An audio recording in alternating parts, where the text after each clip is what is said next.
Hello, I'm Matt Putra, CEO of 8X. We are a firm of fractional CFOs and finance professionals, and I am your host of Conquering Complexity, Breaking Barriers to Sustainable Growth. Today, I'm joined by Steve Krueger, CEO of JIBE Commerce, a growth-driven e-commerce agency that designs and delivers exceptional digital experiences. From omnichannel and e-commerce solutions to conversion-centered websites for technology vendors to productivity tools for cross-functional teams. Steve's based in Vancouver, Canada. Welcome, Steve. Thanks for having me, Matt. Welcome to Conquering Complexity, Breaking Barriers to Sustainable Growth, a podcast from 8X. If you're a CEO of a rapidly growing e-commerce and B2B CPG company, you're feeling the pressure of staying on top of increasing amounts of complexity. Our fractional CFOs help you regain control, streamline operations, and set the stage for sustainable growth. On this podcast, CEO Matt Putra and his guests share their insight on how to manage the complexity of running a rapidly growing consumer products company. Yeah, man, I'm so excited to have you on. As you know, like we're sort of trying to teach people how to keep their business as simple, because and you own a business as well, and so you know that the more people you add, there's more connection points, there's more conversation, it takes longer to get things done, and we find is that the complexity grows faster than the revenue. And so again, I know that you figured some stuff out, and so I'm happy to get your input. So, I mean, Right. first, I'm go ahead. still trying to figure it out. I mean, I think nobody really knows what they're doing. Yeah, yeah, yeah. I think we all are. No one at any level have ever met someone that says, "Oh, I've got this all figured out." So, yeah. Okay, so I want to ask, in the first part we talk about, successes and struggles and some stuff, and I want to ask about financial transformation. So, how has your financial management evolved from when you first started your business to now? And what challenges have you come across in that time? Yeah, that's a great question. I'm still in the weeds quite a bit from a finance standpoint. There's definitely pieces of it which are properly delegated, like day-to-day bookkeeping. We have a fractional CFO as well, that has been with the business since inception. Cool. So as we grew to certain stages of the business, a lot of those pieces started to become a bit more autonomous in nature. I still have the highest degree of insight as anybody within the org, as most CEOs probably should. And veto controls, and if shit hits the fan at any point, I can jump in and make sure I can go into the systems as required. I put those in place because I personally don't have a finance background. I have friends who had designations and CPAs and everything else, and they actively helped coach me personally. But you learn pretty quickly that if somebody's speaking some of these terms and it's going over your head, you're not the right person to be placed for the degree of accountability within the business, as with any discipline or expertise that's required within the business. I think it's important to know enough about it to know your own knowledge and your own gaps, enough to know how to place the right person in the right seat, Hmm. and make sure that they're accountable for what you're asking them for. At least for me personally, I need an expert in that seat to help point me in the right direction for some of these decisions. Yeah, I mean, obviously, I would agree as a fractional CFO too. But one of the things you said, which I liked, was that you have, I think you called it veto controls and the ability to jump right into something if you need to.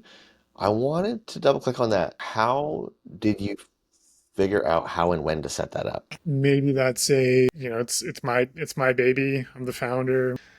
It was just instinctual to make sure that somebody is on vacation, and for whatever reason you have to transfer funds to meet Hmm. payroll, or whatever the action is that has that degree of control. There was redundancy Hmm. behind that. It's not to say that I'm the only gatekeeper of that, but it did allow me to jump in without any sort of recourse with with any other individual within the team. I think at a certain scale, even still, like I take on investment and have another board of authority or set up as an ESOP.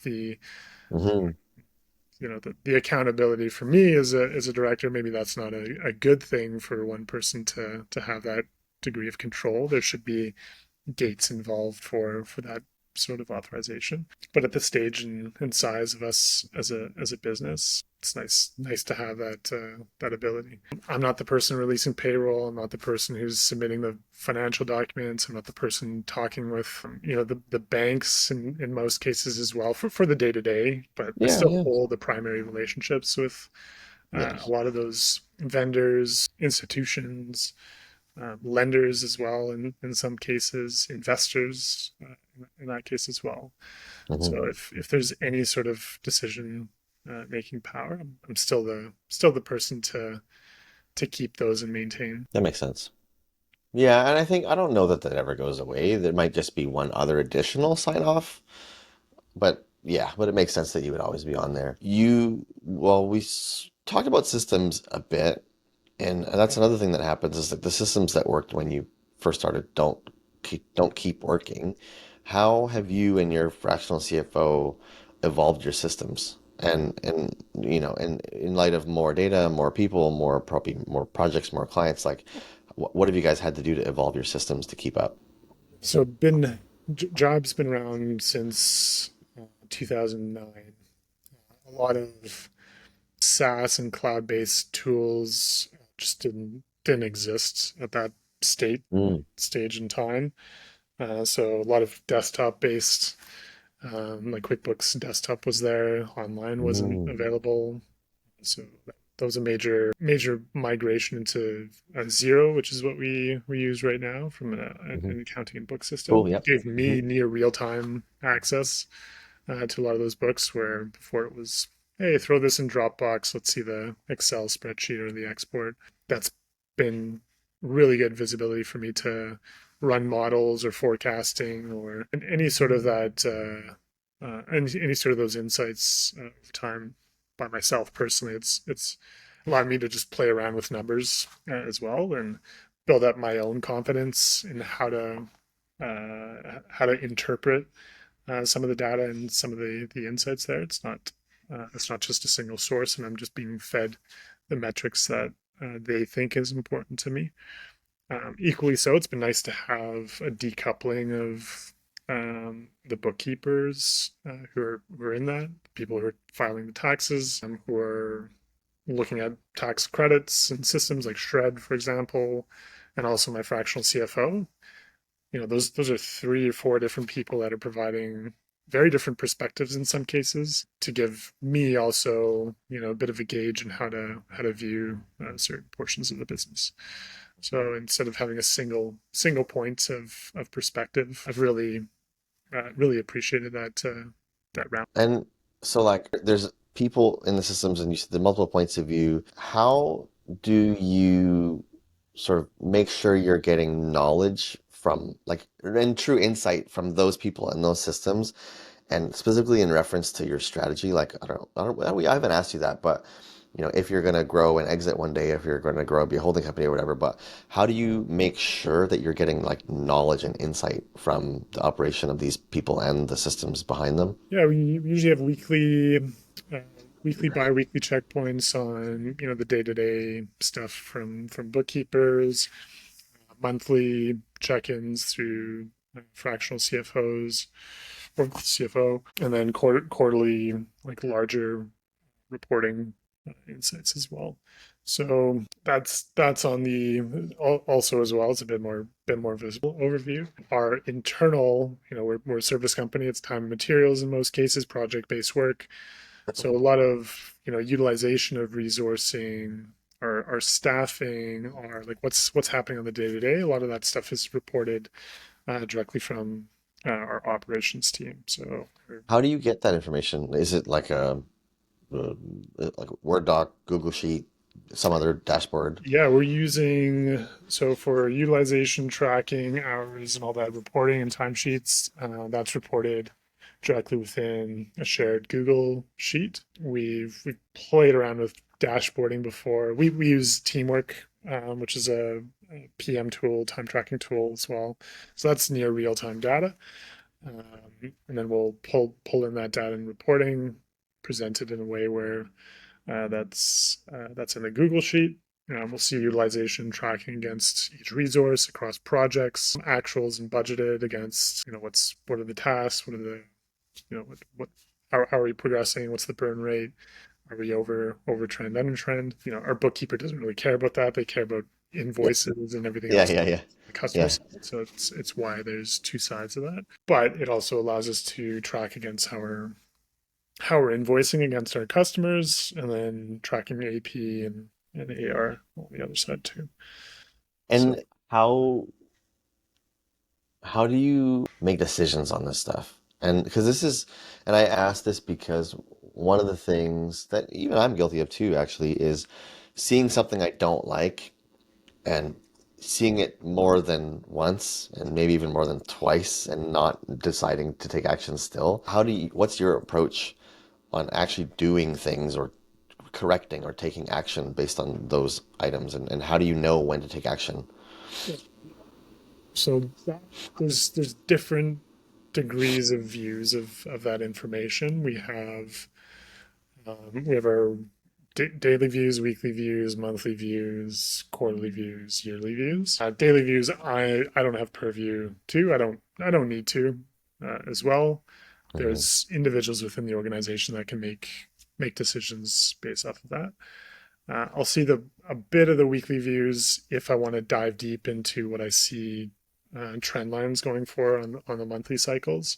And Hmm. then we have executive levels which report delegates or department heads report on our monthly KPIs. So Hmm. we've established what our quarterly and annualized KPIs look like. Here's what our revenue targets what we want to shoot for the year. How do we break that down into quarterly objectives? So what's our revenue, salary burn, internal salaries versus contractors, what's our invoiced amount, what's our net new for customer acquisition, and then a breakdown of potentially where that source of income comes from as well. Hmm. And then how are we tracking that against who's going to fulfill all this work in order for us to get there? Here's our head counts. Here's our expected utilization. Every individual has different utilization because you have seniors, intermediates, Yeah. juniors, interns. There's Hmm. different levels of expectation for that, even if everyone's working 40 hours a week, and then also different discipline breakdowns as well. And then you kind of backtrack that model Sure. after the whole year. So I can see trend lines based off of that. I can see if our utilization is starting to drop. I can see our inflow of sales activity to see, okay, hey, our lead gen, our pipeline looks small. We can anticipate, if our close rate is 30 to 90 days, we're going to see an upcoming lull within 2 to 3 months. Mm. And how are we Interesting. resourcing that accordingly leading into those months? Or, hey, we have a massive pipeline. Nothing's been closed, but historically our success rate is 50 to 60% of close rate. The percentage of that, you can kind of look at that, assuming 60% of our $2 million pipeline is going to close. This is our expected 30 to 60-day time period. Hey, we need to hire around here. Otherwise, we're screwed. Mhm. So we always have to be a bit more forward looking towards that. Very hard to do when you're looking at the Yeah. the daily numbers, Yeah. because you can make really bad gut decisions off of those. And arguably, I tell a lot of our clients who are looking at it from we service e-commerce based businesses. The biggest thing that I see for early stage SMBs is they're stuck in the daily trend lines. They see sales skyrocket 120% today, negative 60% tomorrow, Hmm. 50% the next day. That's Imagine the stress that you're going through. It's a roller coaster every single day. I always say, look at the long term view. Set yourself, if you can't look past a week, start setting yourself up at that month. Look a month out. what does that look like? Okay, let's look at 3 months out. Let's look at 6 months out. Let's look at 12 months out. The further you can look out, not to say it's always going to be that path of success, the better you can sleep at nights, the easier it is to make, compounding decisions rather than Mm. gut decisions on that. So what is the or a secret to looking further out? That's a good question. There's every business has its own place where they start to become, comfortable at that. I've seen. I could share one from me though, if it would be helpful. Sure, go for it. I mean, and this maybe is the easy one, but it's like if you have cash reserves to cover 3 months, you don't have to think in weeks, right? Or if you're profitable plus a cash reserve, then you don't have to think in months. You could think in quarters. You know what I mean? Like that. So that's one for me, and one that I've personally felt in both sides, having a bigger cash reserve and smaller ones. Like when it's smaller, it's like I'm definitely tending to think more with my gut in short term. I'd say that definitely we used to use the 3 month, whatever, 3 to 6 month burn as a guideline or a principle as well. Genius, yeah. Agency versus, if you're a brand as well, like even based off of revenue, if you have good predictability of the cycles within your business. Oh, that makes sense. We have seasonality as well as an Sure. agency. Like what's the procurement cycle? What's the spend cycle? We know when there's going to be a lull in purchasing, so it's an expectation that, hey, we're going to dip into that, but it'll tend to come back. Like our decision makers go on vacation in the summer. We're not going to sign big deals from July up until early September. I So also like feel, forecasting. yeah, for sure, yeah. And then the other, like if you've done enough cycles in the business, you're gonna know what that is. So, years in business, probably past that like 4 year mark, 5 year mark, you start to feel what those cycles, natural cycles, will look like. And revenue size, I always feel, that even like probably like just under 2 million to about 5 million businesses are at a stage where they're seeing like constant dollars in. They understand what Yeah, their I hear market that. is. They have probably a steady foundational component of what their base clientele is. They've repeated a cycle enough where they have a confidence level that, and stuff's not going to drop to zero. Yeah. Whereas those early stages, you're going from 0 to 1 million. You're still figuring yourself out. You don't know what you're selling. You don't know who your customers are. You might think you are, but you still want to have that opportunity to redefine what the end product is going to look like. So it is pretty important to be that close to the day to day, but equally as important to not get caught up in making those mass decisions, because those are make or break moments in some cases too. Cool. Okay.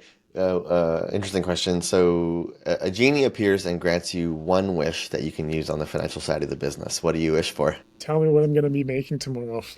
No one said that one yet. I love it. Like, tell The one that me, keeps give me, coming up give me like, is free tell me what capital. my year end's going to be looking like. Tell me Yeah. that I'm going to be, profitable. Like, I don't know. But There's what you're saying, so I love that because what you're saying is if you can have some reliable way to look at the future, forecasting, right?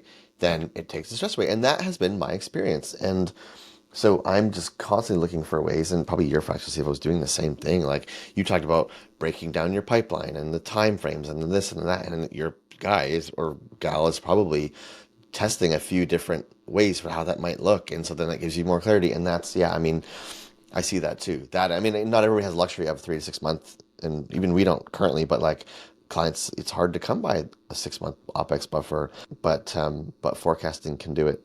Yeah, interesting. Yeah, like at the end of the day, different operators have handle stresses differently, and I'm in the business because I love technology, I love Mhm. strategy, I love working with founders, I love working with entrepreneurs.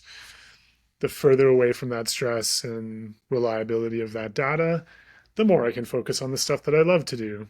So if you can tell me with assurance that this is where it's going to be, I can make decisions Mm. and trends around that thing or around those changes. So you can size accordingly. You can Yeah.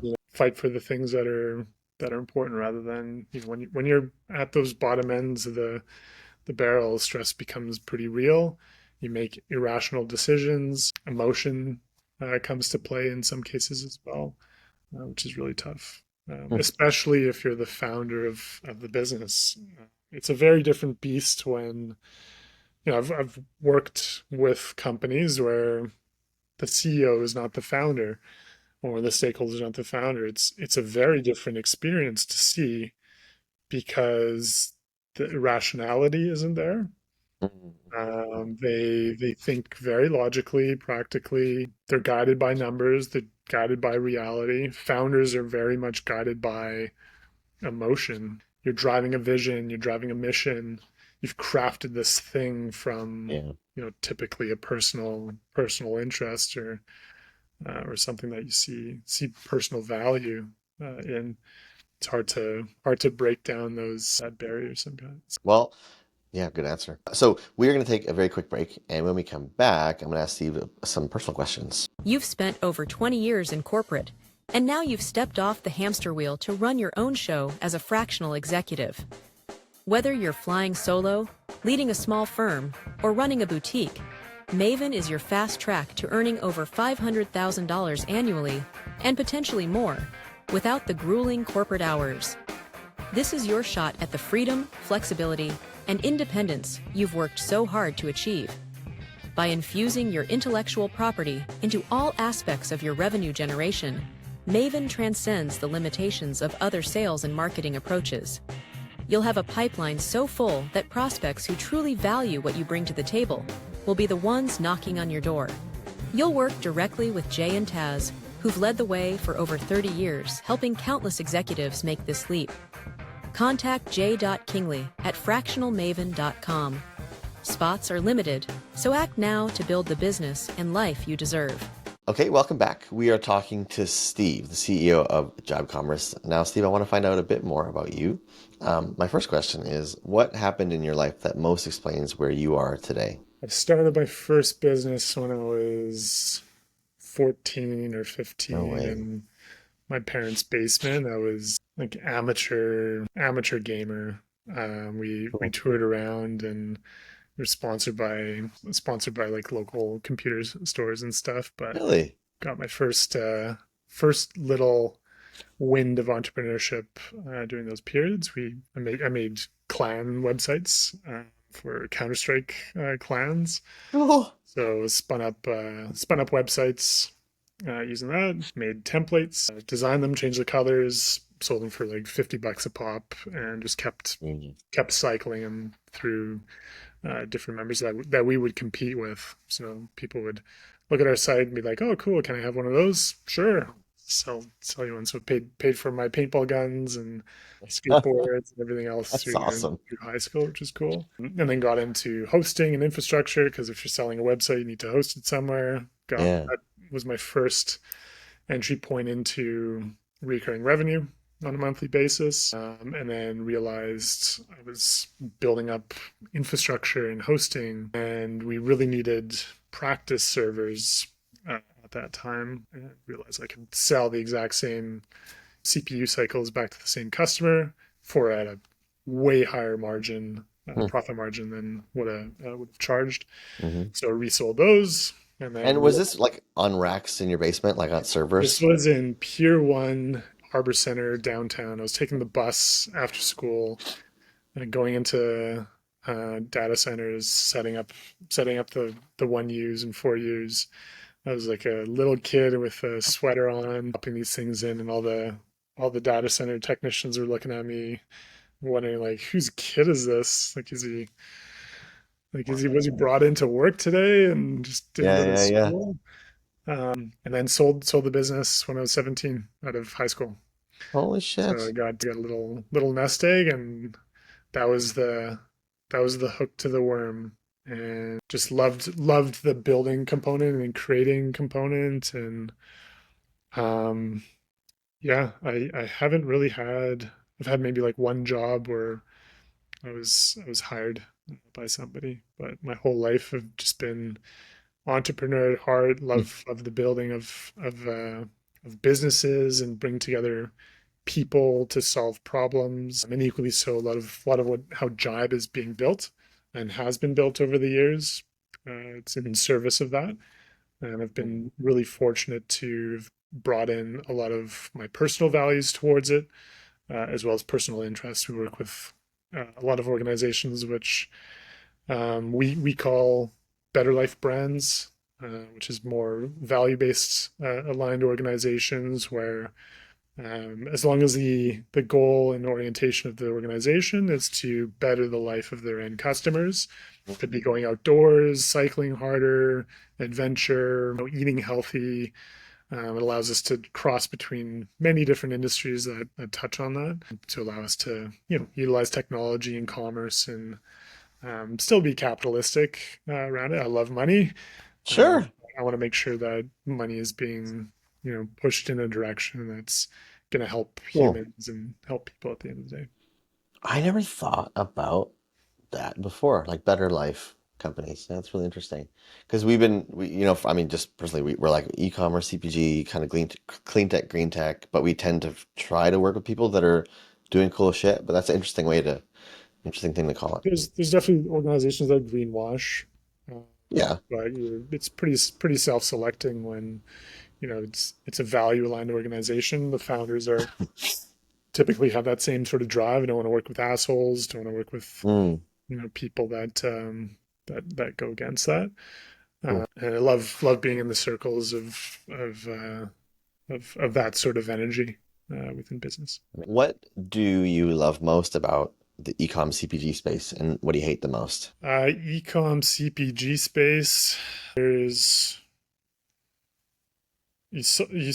not as much these days, just because of where the market is heading and commanding. 5 years ago, 6 years ago, it was it was considered the Wild West. Still kind of is, but you need to command profitability to be in market these days. There's a lot of get rich quick, very opportunistic founders who thought setting up a storefront and exiting for multiple 20x returns, that was the scheme. Let's pump it in with paid acquisition. Let's be a Yeah. brand for 2 years and off to the races, or IPO, or whatever the exit horizon was. It Hmm. had a lot of the same ethos as how SaaS-based businesses had this status symbol. If you ran a SaaS-based company and you were a founder behind it, you were sitting on a pedestal. You saw a ton of that culture come to the e-com space, which I felt was went against my own personal Mm. values. I look for longevity. If you're building something in market and you're creating something, look for longevity. Look for what is this solving for humanity, or the people that you're serving or the customers. Make sure you're doing something that's good, and whether that's for the environment or society. So I felt that put a pretty bad taste within the whole space. A lot of how we orient our acquisition targets of the brands is I tend to look at the boring business, which aren't ecom or digitally native organizations, because you had to think with longevity in mind. You're usually like a product oriented or product focused or a brand oriented organization. You're thinking very customer centric. You're building up retail, wholesale distribution systems. You're thinking about, if I'm investing, what is this going to look like in 5 years, in 10 years, rather than what is it going to look like in 1 year or 2 years? So your horizons of your viewpoint. And then commerce in that, or e-commerce, I should say, in general, is typically hey, here's another distribution channel. Here's another customer group. I'm meeting where my customers are wanting more convenience. I feel like a lot of the new time founders who come to the table, they saw it as the quick entry point, quick in and out. They didn't, and most of them arguably got burnt, if not are not around 2 years, just because pull back from COVID. A lot of customers are now going into malls, into stores, retail, physical brick and mortar. Yeah. You have to You have to see Yeah, well, I mean, I was the partners bought an e-commerce business and it has since failed.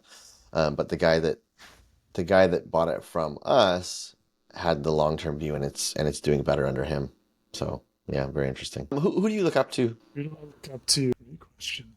There's different amazing friend network circle of founders, and um, I consider everyone a mentor as well. Yourself as well, in different regards. Love chatting with you, and whenever we get to meet up in person. I wouldn't say like this question probably is digging at like some like big name mentorship, but I No, I don't. don't care. No, it doesn't matter. Yeah, I don't know. I love watching like Andrew Wilkinson, what he's Oh, built cool. over at Tiny.